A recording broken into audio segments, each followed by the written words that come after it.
डिरिशन। डिरिशन डिरिशन का part of speech noun होता है, तो डिरिशन को नाउन के रूप में यूज किया जाता है और इसका अर्थ होता है अपहास, अवहास, उपहास, खिल्ली, तंज, परिहास, मखौल, मजाक, तिरस्कारपूर्ण हंसी, ठट्टा, ठठोली या जगहंसाई।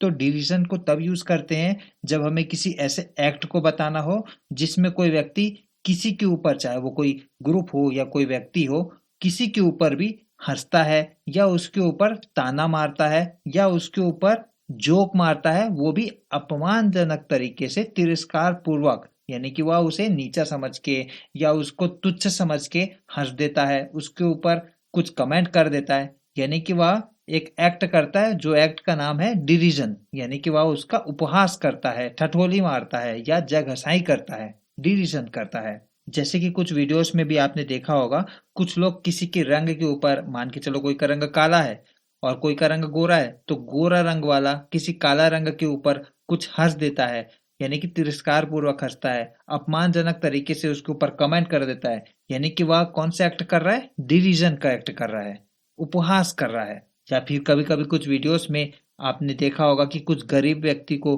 कोई अमीर व्यक्ति तिरस्कार पूर्वक हंस देता है या अपमानजनक तरीके से उसके साथ कुछ व्यवहार करता है, कोई कमेंट कर देता है, यानी कि वह कौन सा एक्ट कर रहा है? डिरिजन का एक्ट कर रहा है।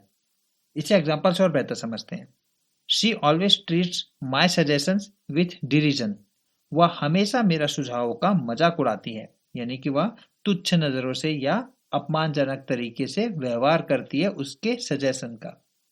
Are they showing derision towards the new teacher?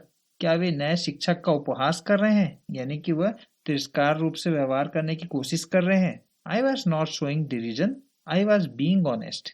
मैं खिल्ली नहीं उड़ा रहा था, मैं ईमानदारी से बोल रहा था। His ideas will be met with डिरिजन।